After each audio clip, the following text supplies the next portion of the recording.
Live from the slightly twisted deck bar, it's the Poojie Podcast with Justin Lemie. The Poojie Podcast is proudly sponsored by Cimarron Golf Club, located in Jacksonville, Florida, off County Road 210, just west of St. John's Parkway. What is going on, everybody? Thank you for checking into episode 45, the big K-Levon Chase on number 45 episode of the Poojie Podcast. Very excited for week number 3 of the NFL, and the Jaguars were oh so close of starting this season 2-0 against 2 divisional opponents. Would have been huge for them going further into this season. That's what we're going to get into today. But first, Tampa Bay Lightning win Game 2 against the Dallas Stars in an extremely heated battle that came down to the very end. Tie that series 1-1 against Dallas. Game 3 coming up Wednesday night. Game 3 of the Lakers-Nuggets series is this evening, so if you're listening on Wednesday, you already know the outcome. I have a feeling the Lakers are going to put the Nuggets away tonight. Just an insurmountable comeback for the Nuggets. The Lakers are going to go up 3-0, and tomorrow night on Wednesday, the Heat look to take a 3-1 lead over the Boston Celtics, 1 game away from the NBA Finals for the Miami Heat. If you listen to episode 44, the big Miles Jack number of the podcast, you heard the NHL preview, you heard the NBA preview with the Eastern Conference, Western Conference Finals, the Stanley Cup Finals. Great episode there. Go listen to that if you haven't already. Some great content as we are going through those legs of those playoffs. But for right now, we do have the NFL panel back. Excited to talk some Jaguar football, some NFL football, a big Thursday night matchup coming this week against the Miami Dolphins, who came very close to beating the Buffalo Bills up in Buffalo. Jacob, you and I watched the game together against the Titans. Tell me what you thought of that game. Well, the game was definitely a heartbreaker. The Jags, they looked good. They looked really good, something that we can't, say about a lot of Jags teams, but to get down so close to making a comeback to win and seeing Minshew do it again and the way it ended, I don't think I was able to speak for a solid 10 minutes once the game ended. But Minshew looked good. Robinson looked good. We were able to stop Henry, not getting him to 100 yards. So it looked good. It's just we didn't have enough that day. Yeah, Henry, 84 total rushing yards on 25 carries. Jacob, your intrigue matchup of the week was Browns versus Bengals, the Thursday night matchup. The Browns 35-30 over the Bengals. Bengals covered the plus 5.5, but still the Browns come out victorious. What'd you take away from there? Man, I really felt bad for Joey Burrow.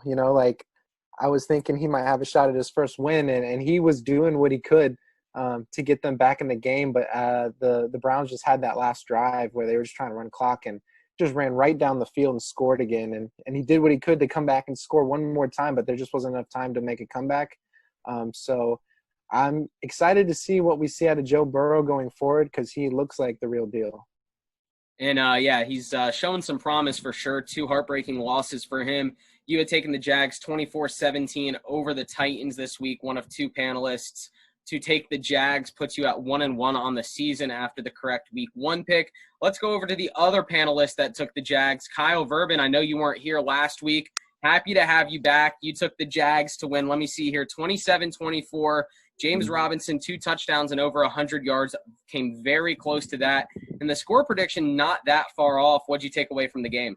Well, honestly, besides obviously Robinson having a great game overall, what I really liked was the defense. Obviously started slow, got us in a hole early, but the ability to keep us in the game, especially towards the third and fourth quarter there, and allowing the offense to have the chance to come back was just awesome. They made a couple big stops on third and fourth downs, and so I think there's a lot of positives to look at. Obviously, a super heartbreaking loss, and you can't really do anything about the way that the interception happened at the end there. But I think the defense definitely stepped up towards the end of that game. So. Yeah, it was exciting to see, again, similar to week 1. We had allowed 24 points in the first half, held the Titans to 9 points in the second half, only to lose 33-30.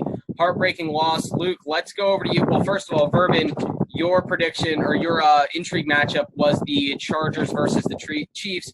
Turned out to be a fantastic matchup, went into overtime. Chiefs coming away victorious. I know you're a former soccer player. What do you got to say about Harrison Butker nailing 3 50-plus yarders in a row to end that game? I will say I didn't like him too much just because he took Cairo Santos' job, one of me and Luke's former buddies that was the kicker for the Chiefs at the time. But you can't deny just the leg strength and accuracy that it's for him to be able to hit that. Like I think there was like a couple that with the whistle going off, he had to kick it like maybe 2 or 3 times throughout that game. Unbelievable. Like, I mean, he's definitely showed why he solidified his job over Cairo, our buddy. So, I mean, I can't take anything away from him for that. So, yeah, great ending there. And Harrison Butker on my fantasy team, so 2 50-plus field goals in that game. I definitely appreciated that. Nice. Luke, you took the Titans in the Jags-Titans game, one of 3 of us to take the Titans. Titans came out victorious. You are now 1-1 on the season with Jacob and Bourbon. What did you think of the Week 2 game against the Titans, and what do you think you can take away going into that Week 3 matchup versus the Dolphins? Yeah, I took the Titans. Jacob says that we looked really good. We looked really good in certain aspects. Offense, really good. Run defense, astronomically better than last year. But our pass defense against the 2 quarterbacks in our division have been awful. I mean, we have C.J. Henderson, who played good in the first game, but then these last 2, like their safeties, D.J. Hayden, they're all liabilities so far. Got a few questionable penalties as well. So I want to see us clean up some of that passing defense because we haven't even faced Deshaun Watson yet.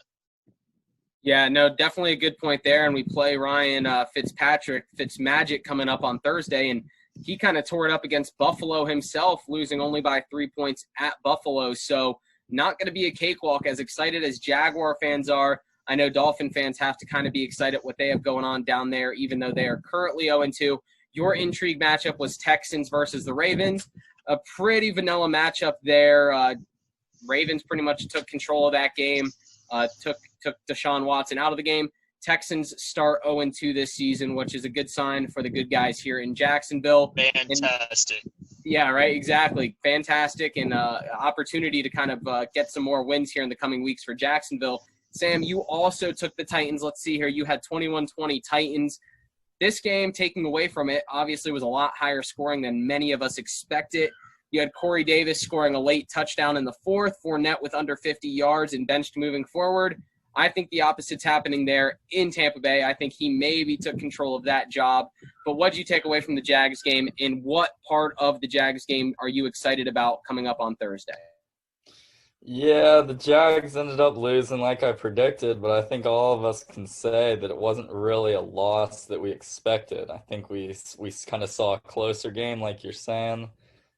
Derrick Henry putting up a lot more yards than he actually did. So, like Luke said, our run defense from last year to this year is one of the stronger points on our team, I'd say. We got Miles Jack, Joe Schobert really showing out. And in the front of the line, the interior D-line actually holding up throughout the game, which is surprising to me. Another brilliant performance by Minshew. I think we can all say that late touchdown to Chris Thompson was just the cherry on top. The only problem was that, slight, mess up at the very end. That's the only blemish on his otherwise perfect game. So we'll be interested to see how he carries that into Week 3. Yeah, 2 interceptions there from Minshew, both of them very fluky. The inspiring part of it, definitely, not Minshew throwing into poor coverage, not him trying to force the ball into a bad window. I liked what I've seen from him in the last 2 weeks. I think that's an inspiring performance going into Week 3. As Luke briefly mentioned, obviously some upsetting penalty calls, difficulty coming from the refs, hoping to see that get cleaned up. We got Zach Munoz just jumped in. Dolphin fan Zach, come on in. You're muted, buddy. You got to unmute. What do you got coming up on Thursday? Hello, my friends. Nice to see you all. Fins up, go Dolphins. 305, baby. Let's do this. Zach, do you think the Dolphins are really going to win in Jacksonville? Come on, the 305 can't come to Duval and get that W. I'm just going to say, remember these 2 words, because you're going to hear a lot of these 2 words on Thursday. Mike Gesicki. Mike Gesicki.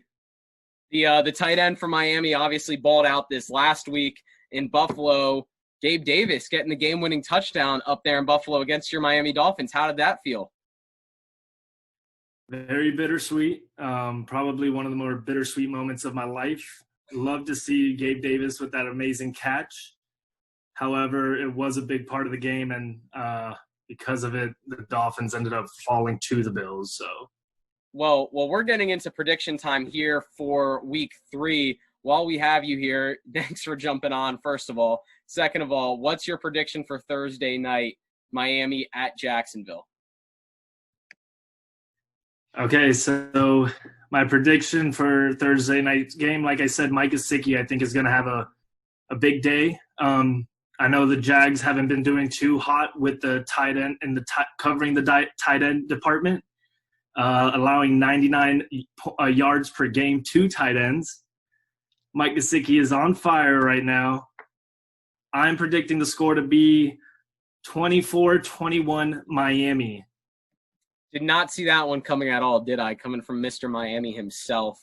But we'll get back into the intrigue matchups. Zach, thanks for jumping on and bringing some of the Miami Heat here to Jacksonville. Great weather here. Hopefully this weather holds out for Thursday.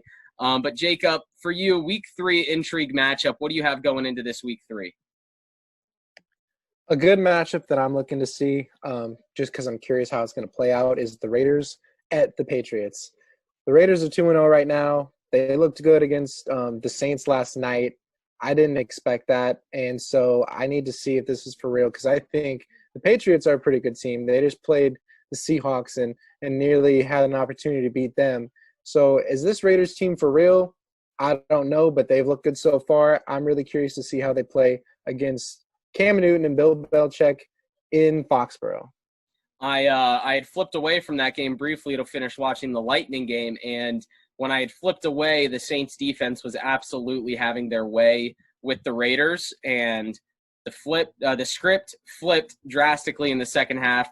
Going to be exciting to see what John Gruden can do there. Verbin, your turn. Jump on in. Your Week 3 intrigue matchup. I'm looking at Cowboys-Seahawks. Russell Wilson has been going off in his first 2 games here. I think he keeps it rolling with him and DK Metcalf seem to have a good partnership going forward. And the Cowboys looking pretty dangerous after mounting what seemed like an impossible comeback in last week's game versus the Falcons. So I think that's definitely going to be an exciting one. A lot of points going to be scored. So, and I'm glad you brought up the Cowboys. That was my intrigue matchup for Week 2. Cowboys, like you mentioned, ended up coming back, winning on a field goal after recovering just a fantastic onside kick, perfectly executed, 40-39. And the Falcons, once again, blow a huge lead in a meaningful football game. They're very familiar with that from a few Super Bowls ago. I had Titans also winning 17-16. My prediction, Aaron Rodgers, 5 touchdowns, was incorrect. I almost should have taken Aaron Jones for 5 touchdowns, as he had 3 total touchdowns in that game against the Lions. Luke, let's go over to you. Your Week 3 intrigue matchup. It's probably going to be the Chiefs and the Ravens. I mean, it's going to probably come down to them in the AFC, so we might see it twice this year where the Chiefs and the Ravens are just duking it out, just giving each other haymakers and seeing who comes out on top. Yeah, that is going to be a fun one, and you looked at what Lamar Jackson was able to do against the Texans this past week. Patrick Mahomes played the Texans Week 1. It's definitely going to be fun, a battle of the 2 MVPs, and I know the NFL is extremely excited. I believe that's the Monday night matchup this week. I'm looking forward to it. Going to be a great matchup there, Week 3 for Monday Night Football. Sam, what about you? What do you got? Week 3 intrigue matchup. Well, first I got to say, Zach, you and all Dolphins fans are going to be hearing one word on Thursday, and that word is Duval. Man, when was the last time the Dolphins beat the Jags early on in the season? Can anyone tell me? You can't, because it hasn't happened. And shoot, I've been watching football for a long time, and I can't even think of the last time that happened. So anyway, there'll be a fun matchup. I'm really excited to watch it with my roommate. He's a big Dolphins fan. But my intrigue matchup this week has got to be the Cincinnati Bengals at the Philadelphia Eagles. 2 0-2 teams.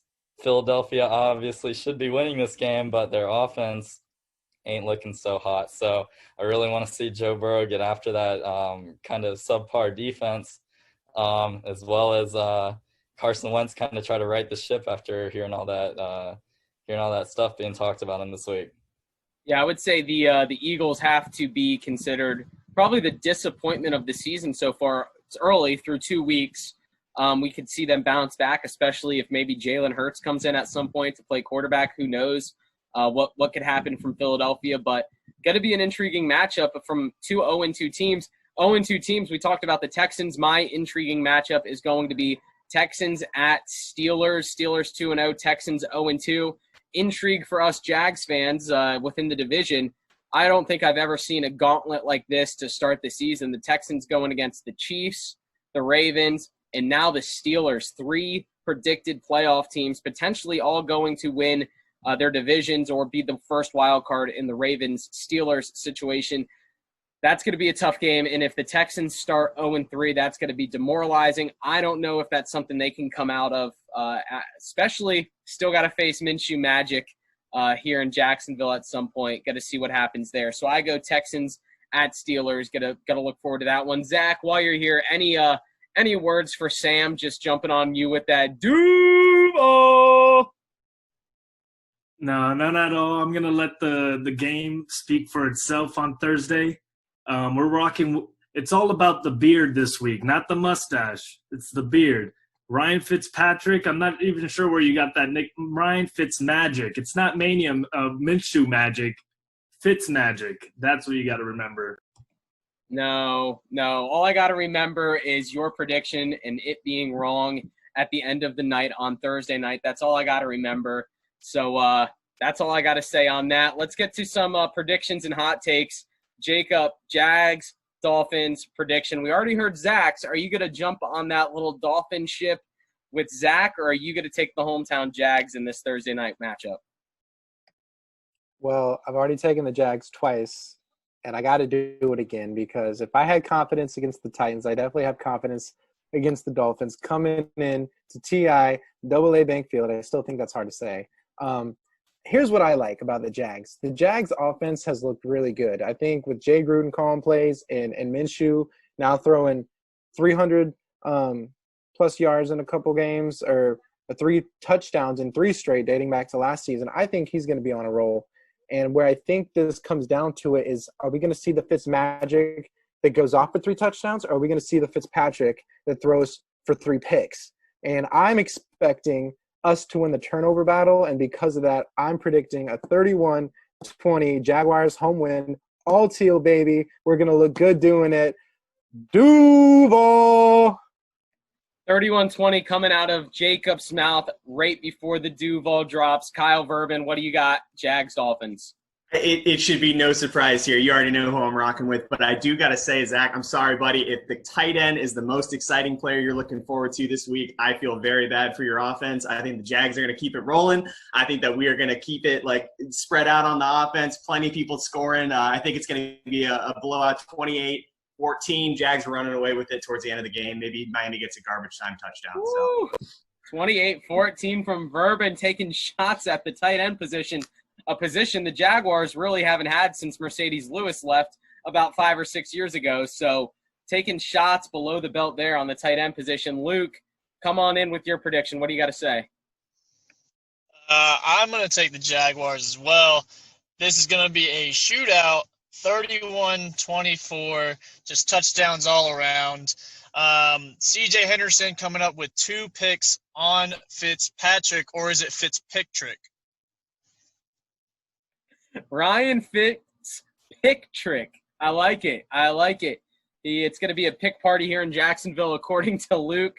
TJ Henderson, 2 picks, was 3rd straight week he's been on our hot prediction board after Jacob took 2 picks in week 1 against Phillip Rivers, a pick 6 last week against the Titans, and Ryan Tannehill, former Dolphin Ryan Tannehill. What is it with Ryan Tannehill, Zach? He leaves Miami and all of a sudden learns how to play football?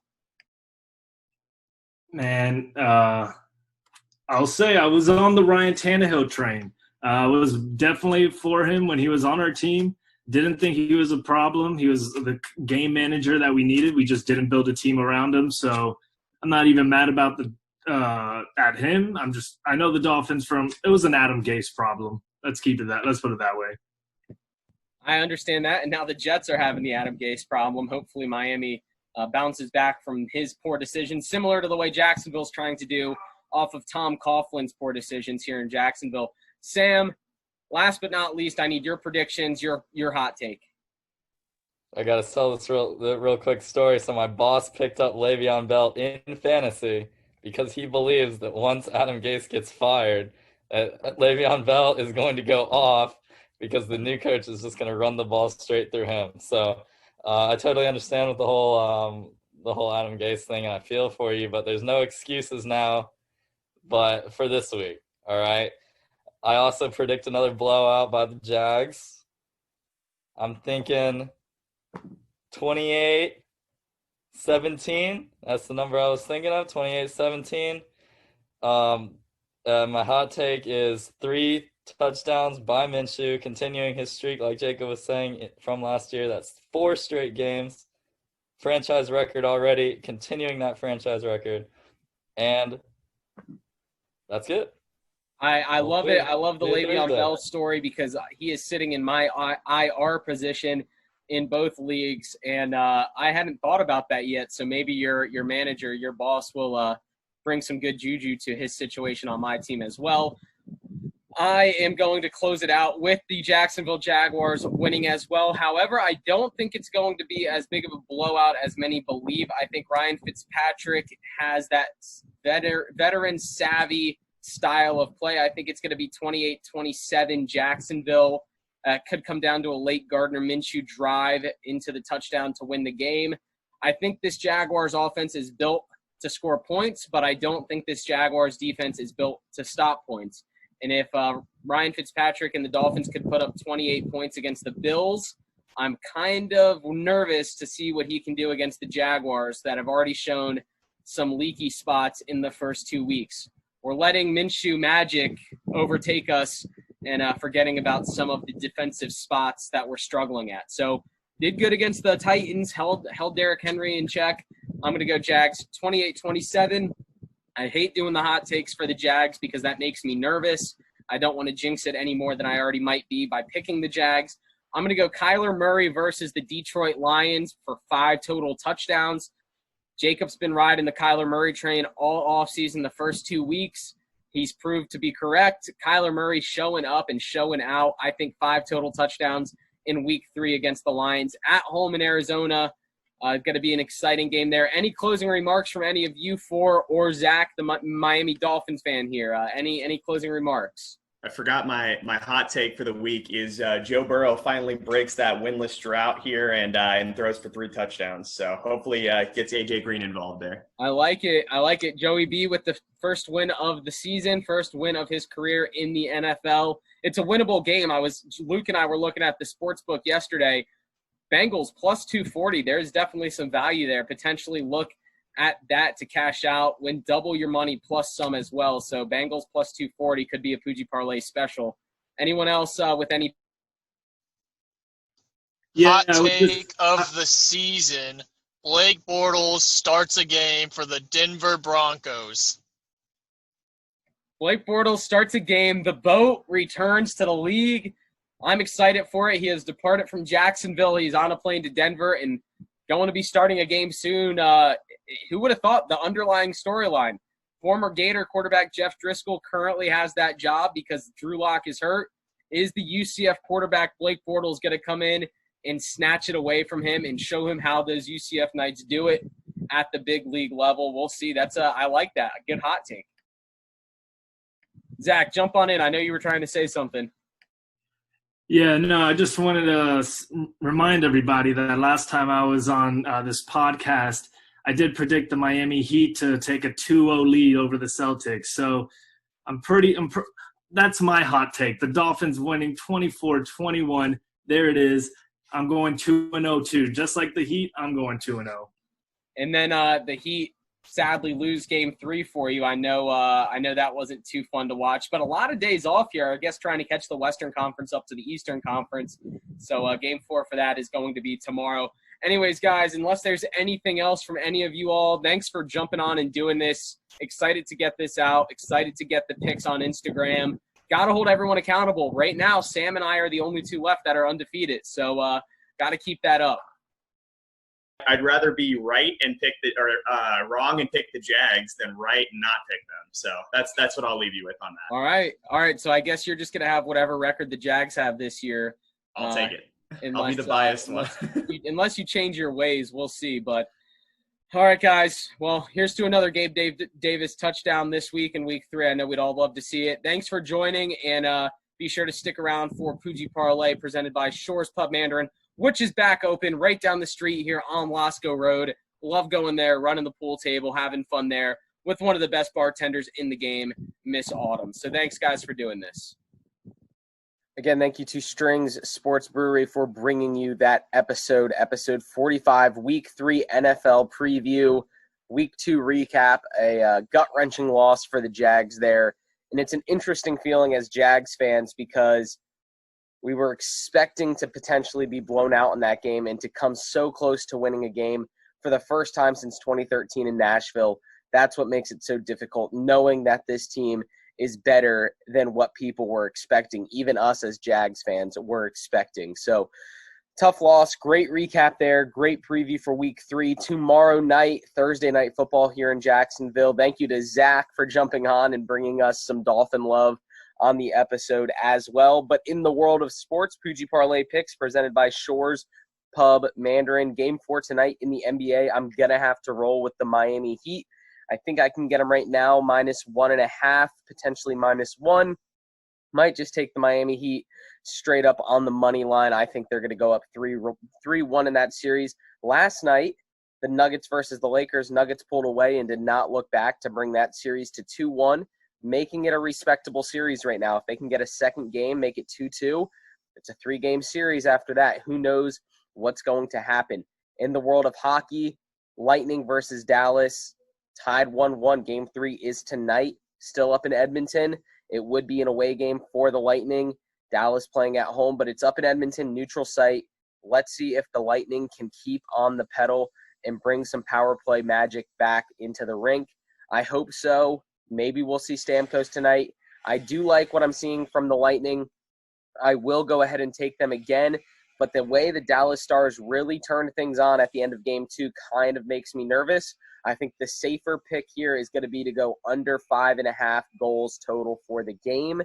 That's the safer pick. I think both these goalies are extremely ready for this stage, and I think these offenses, while they're trying to get pucks on net, are underperforming as far as shots on goal. So under 5.5 goals in tonight's hockey game. As for the NFL world, went 14-2 on my picks in week 2. I have won a lot of money on my NFL picks. I am currently sitting at 26-6 on the season. Be sure to look out for the NFL picks coming up on Sunday morning, week 3 NFL picks. Tomorrow night, my NFL pick is going to have to be the Jacksonville Jaguars. I said it in the episode 28-27. That's going to be my pick there. So if that's the Miami Dolphins covering the spread, maybe that's the way to roll. If that's hitting the over with 55 points, maybe that's the way to roll there. I don't know, but Jags 28-27, rest of my picks coming up on Sunday morning. That's the way I like to kick off my NFL Sundays. Soccer is back. Haven't made any picks on that. I've been so wrapped up in all these other sports. A down week this week in the world of golf. So not going to really be paying too much attention to golf. I think it's like the Corrales Invitational, not an event that I've been too familiar with. But I'm going to take a look at that. Maybe I'll put out 1 or 2 picks on my Twitter. Poojie Parlay on Twitter, jpooch17 on Twitter. The Poojie Podcast on Instagram. Follow and subscribe to both of those on Twitter and Instagram, as well as on Spotify, Apple iTunes, iHeartRadio, Google Podcasts, and even YouTube as well. If you're listening right now on a podcast streaming platform, be sure to go check out the video content on YouTube. If you're watching me right now, I apologize, you have to watch me, but feel free to go listen to our podcast platforms as well. If you're at the gym, was just cutting the grass yesterday, listening to our episode 44 NHL NBA preview of the finals. So listen wherever you're at, whenever you want on the podcast streaming platforms. It's a great way to stay connected with us. And be on the lookout for episode 46 coming up. I'm going to try and release it on Saturday on YouTube. It will come out on Sunday or on Saturday on podcasts as well as on YouTube. A friend of mine, an acquaintance that I've known when he was covering the Jags, now he's covering the Florida Gators, going to put out a Gator podcast. They open up SEC play against Ole Miss on Saturday. So definitely go take a look at that. Episode 46, some Florida Gator talk there with Zach Goodall. And the UCF game on Saturday, moving from ESPN Plus to ABC at noon. 2 ABC games back-to-back for the UCF Knights, caused by the Notre Dame-Wake Forest game being postponed or potentially canceled because of COVID-19 that Notre Dame players contracted on their way in South Florida last week. A 52-0 blowout. Not sure how they got COVID, considering USF was socially distant the whole game, allowing Notre Dame Fighting Irish to score 52 points. A little interesting there. But anyways, not to make light of the situation, UCF versus ECU with Mike Golick on the call on ABC at noon on Saturday. So there you have it, episode 46 coming up in a few days for Florida Gator fans. UCF versus ECU Saturday at noon on ABC. Tons of more sports to look at this week and this weekend. So until next time, go make this world a better place. Take care. How can I be the man when you're the man? How can I be the man when you're the man? How can I be the man when you're the man?